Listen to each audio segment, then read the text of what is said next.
bien par cet hommage national qui a été rendu aujourd'hui à Caen aux 2 agents pénitentiaires tués la semaine dernière dans l'attaque meurtrière de l'Orfogo à Incarville. Il y avait la cérémonie officielle avec le Premier ministre, avec Brigitte Macron qui était sur place évidemment puisque son mari était parti à Nouméa. Et puis il y a eu une autre cérémonie, enfin elle va se dérouler d'ici quelques instants. Elle va se dérouler tout près de sa commune d'origine, la commune d'origine de Fabrice Mouello qui a 52 ans. C'est dans cette petite ville de Thury-Harcourt que nous allons rejoindre Audrey Berthaud, notre envoyée spéciale, avec Raphaël Lazreg. Qu'est-ce qui va se passer? C'est un hommage plus familial, plus personnel qui va se dérouler. Audrey, bonsoir. Bonsoir Laurence, en effet nous sommes ici devant la mairie de Thury-Harcourt et oui à 18h30 précise un temps de recueillement sera respecté. Fabrice Mouello a vécu les 25 dernières années de sa vie ici dans cette commune du Calvados à quelques kilomètres de Caen, donc vous imaginez bien l'émotion ici des habitants, l'incompréhension même. Alors sa compagne devrait être présente ainsi que ses 2 fils jumeaux âgés de seulement 21 ans. Et donc la mairie, en accord avec la famille, a donc souhaité réunir la population et tous ceux des communes voisines qui souhaitent se recueillir pour honorer évidemment sa mémoire. Alors nous avons aussi interrogé des commerçants qui ont pris la décision de fermer leur boutique juste avant cet hommage en honneur. Et donc pour honorer sa mémoire, je vous propose de les écouter. Comme beaucoup de commerçants étaient demandeurs, compte tenu que M. Moello venait chez nous également dans nos commerces, on a voulu leur rendre hommage et la moindre des choses, c'est de se mettre en berne le temps de l'inhumation et le temps quand on va faire l'hommage. Tous les Harcourtois sont quand même touchés par ce qui est arrivé. Donc à 18h30, le magasin fermera et puis on rouvrira demain. On connaît des gens qui travaillent dans cette profession depuis des années. Et malheureusement, ça doit arriver quelque part. On est en train de délaisser la sécurité dans les prisons. Tout ce qui a rapport avec le pénitentiaire est délaissé. Voilà, ici les habitants de la commune et des communes voisines commencent à arriver tout doucement devant la mairie avec évidemment toujours cette émotion très forte ici. Merci beaucoup, ma chère Audrey Berthaud, avec Raphaël Lazreg sur place. Ce qui me frappe, Grégory Geron, quand on entend ces habitants, c'est qu'abord, il y a une très profonde émotion chez les Français, qui n'est pas du tout feinte, ils ressentent profondément la perte de ces 2 agents de la pénitentiaire, et il y a une vraie compréhension de ce qui se joue dans les prisons. Parce qu'ils disent, voilà, on a laissé tomber la pénitentiaire. Et ça, tout le monde l'a bien compris. Oui, les Français sont quand même plutôt éclairés pour le coup réellement. D'ailleurs, premièrement, c'est la majorité silencieuse finalement qu'on entend pour une fois, celle qui soutient les forces de l'ordre, l'autorité, qui a besoin de sécurité, qui fait souvent preuve de bon sens assez simple et qui a une lecture justement pas politique des choses, mais plutôt citoyenne et qui attend justement du gouvernement des choses assez simples, que les délinquants soient punis, qu'on puisse les réinsérer. C'est la cerise sur le gâteau, mais avant tout qu'ils soient punis et que ceux qui sont en charge de les surveiller soient en sécurité aussi. Et ça me paraît juste normal et ça fait du bien à entendre. Vincent Hervouet, quand on voit ces hommages qui se déroulent officiels, remise de décoration, et c'est tout à fait normal pour ces 2 agents de la pénitentiaire qui ont perdu la vie. Quand on voit les mêmes mots utilisés à chaque fois, la nation ne tremblera pas, l'autorité sera restaurée et que voilà, rien ne se passe.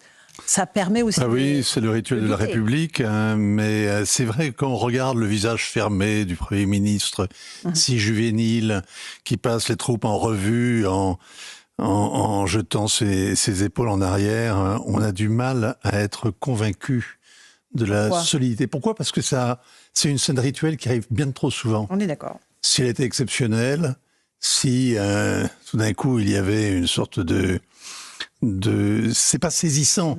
On a l'impression d'avoir déjà vu cette scène. Sauf que là, ce sont les fenêtres d'une centrale qui dominent la cour. C'est pas les Invalides.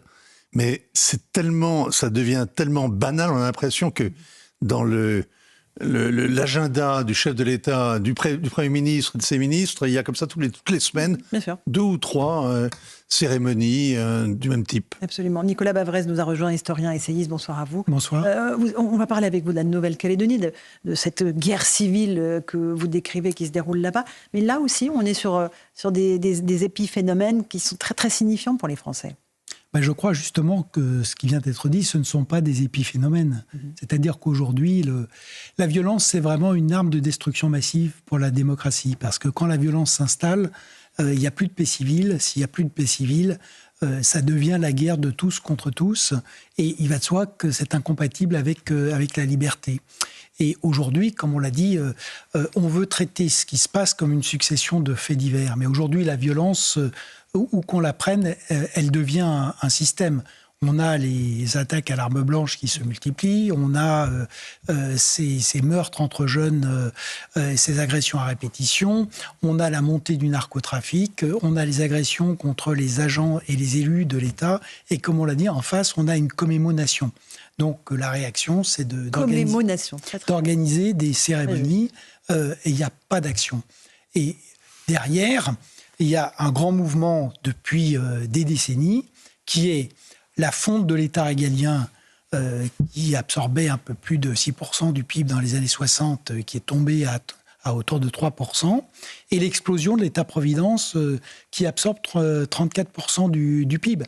Et que ce soit vis-à-vis de Vladimir Poutine, de la Chine, de Xi, d'Erdogan, ou que ce soit vis-à-vis de gens qui sont violents, et il faut y rajouter évidemment les islamistes avec quand même un nombre de morts à la suite des attentats extrêmement impressionnants en France. La seule réponse maintenant, c'est une réponse collective qui est de dire que on refait de la sécurité une vraie priorité et qu'on remet vraiment de l'argent sur la sécurité intérieure et sur la sécurité extérieure. Mais et que cet argent, comme on est dans un pays surendetté, on va aller le prendre sur les dépenses sociales pour le remettre sur la sécurité. Et ça, c'est un message qui sera compris par tout le monde. Et que approuve Grégory Joron. Oui, mais qui n'arrivera pas. Policier. Pourquoi Parce qu'ils n'auront pas le courage parce qu'on voit bien, quand Bruno Le Maire a annoncé 10 milliards d'économies, on voit bien exactement le réflexe qui a été celui du gouvernement ou du chef de l'État ou de je ne sais qui a arbitré. Ils ont pu couper les budgets justice. Nous, on a perdu 134 millions dans la police nationale, pas sur les salaires, pas sur les primes, pas sur les engagements, mais sur du bâtimentaire, sur du matériel, sur le plan de renouvellement automobile qui demain déjà ne sera pas remplacé. Donc en fait, les leçons de toutes ces années que monsieur a très bien résumées en quelques minutes sur l'ensemble des plans ne sont pas retenues. C'est-à-dire que les variables d'ajustement, de toute façon, finissent par être équitablement réparties et la sécurité, malheureusement, fait partie. Éric Revel, je vous vois réagir. Moi, je manque jamais une occasion, quand je vois Nicolas Bavrez, je le dis parce que ça a été l'un des premiers qui a éclairé cette route-là. On l'avait traité de décliniste, on l'avait montré du doigt, mais La France qui tombe 2003, il y a 21 ans, un livre un peu prophétique sur cette France qui allait s'écrouler ou s'effriter. Elle tombe et son autorité est en train de tomber avec. Et les moyens dont on parle, en réalité, quand vous voyez, vous allez voir le parallèle que je vais faire, il est osé, mais il est significatif. La réforme de l'assurance chômage, les 3,6 milliards que l'État essaie de récupérer, on peut penser que le système français est trop généreux. Mais en fait, quelle est la justification de tout cela ? C'est parce qu'on cherche de l'argent. On cherche désespérément de l'argent. La façon dont l'État, par exemple, ponctionne dans la caisse de l'assurance chômage, ils ont pris 10 milliards déjà, alors qu'il y a un excédent. En fait, l'État cherche de l'argent pour combler les trous, plus, me semble-t-il, que pour donner des moyens à des services publics qui en manquent cruellement. Donc, la France, c'est pas que la France qui tombe, c'est la France est tombée. Terrible. Vous êtes d'accord avec ce constat que vous avez fait il y a longtemps, 20 ans, Nicolas Bavrez ? Non, mais je crois qu'on est effectivement à un moment critique. C'est-à-dire que pendant longtemps, les choses se sont dégradées, mais doucement. On a perdu un point de croissance par décennie depuis les années 70. On s'est installé dans un chômage structurel qui touche autour de 10% de la population. La productivité a aussi baissé. Et puis par ailleurs, l'État s'est dégradé. Et finalement, c'est un peu comme une fuite d'eau dans un plafond. C'est-à-dire que pendant un certain temps, l'eau s'accumule et on ne voit rien. Et puis tout d'un coup, le plafond tombe. Et nous sommes au moment où le plafond tombe. Et les Français s'en rendent compte, mais tout le monde s'en rend compte aussi. On voit très bien que la France n'est plus prise au sérieux par ses partenaires européens, puisque c'est un pays qui ne tient pas ses finances publiques et qui est incapable de se réformer.